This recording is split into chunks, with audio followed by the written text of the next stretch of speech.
अरे अरे, लगता है किसी ने जुपिटर पर गैस जलती छोड़ दी है। अब कोई बेवकूफी मत करिएगा, जैसे किसी बड़ी सी माचिस को जलाना। इतने बड़े गैस के गोले को जलाने वाली माचिस किस चीज से बनी होनी चाहिए?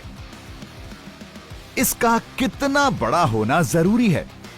और यह धमाका हमारे सोलर सिस्टम का कितना नुकसान कर देगा? आप देख रहे हैं क्या हो अगर, और यह है क्या हो अगर आप जुपिटर पर माचिस जलाएं। ठीक है, तो आपने कई बार मुझे यह कहते हुए सुना है, जुपिटर सोलर सिस्टम का सबसे बड़ा प्लैनेट है।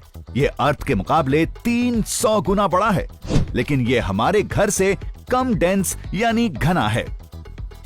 कोई ठोस सरफेस ना होने की वजह से यह प्लैनेट लगभग पूरी तरह से गैस का बना है। इसका एटमॉस्फेयर 90% हाइड्रोजन से बना है, जिसमें करीब 10% हीलियम और कुछ हिस्सा मीथेन और अमोनिया का है। इतनी सारी हाइड्रोजन होने की वजह से लगभग सारा का सारा जुपिटर काफी फ्लेमेबल यानी ज्वलनशील होगा, है ना? तो अगर आप एक माचिस जलाते हैं तो उस लकड़ी की स्टिक का कितना हिस्सा जलने पर सब कुछ धमाके के साथ फट जाएगा। तो इससे पहले कि आप वो माचिस जलाएं, एक बड़ा पेंच है जिसके बारे में आपने सोचा नहीं।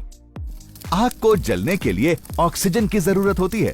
जुपिटर के एटमॉस्फेयर में कोई ऑक्सीजन ना होने की वजह से इस प्लैनेट में आग लगना नामुमकिन होगा।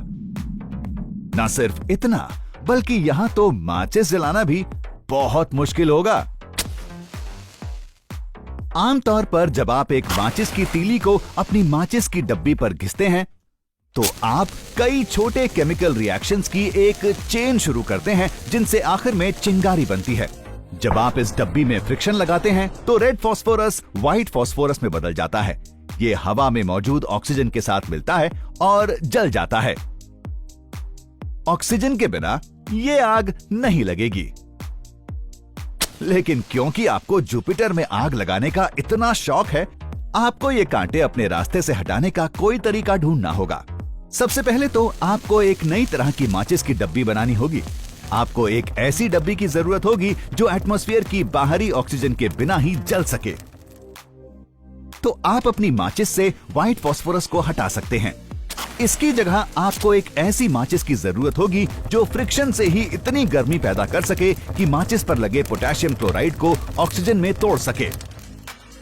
ये चिंगारी तब तक जलती रहेगी जब तक माचिस की तीली पर लगी कोटिंग खत्म नहीं होगी।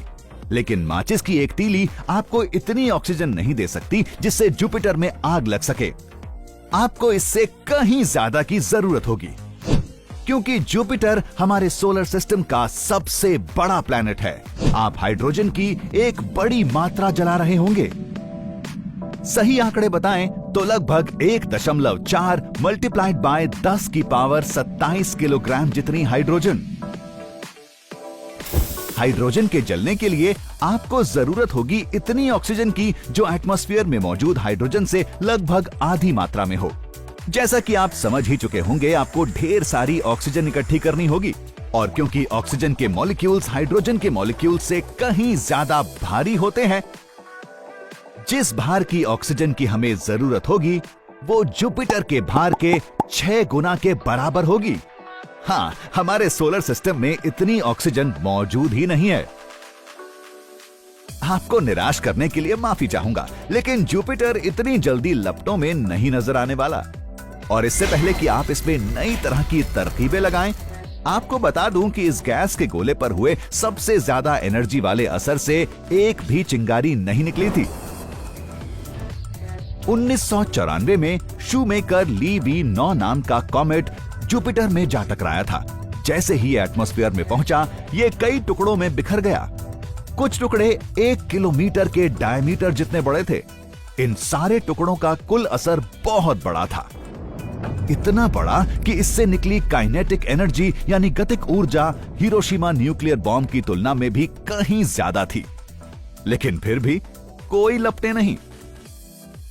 अब भी तबाही का दिल कर रहा है, तो शायद आप ये देख सकते हैं कि क्या होगा अगर यूरेनस का टकराव अर्थ से हो। जानने के लिए देखते रहें क्या हो अगर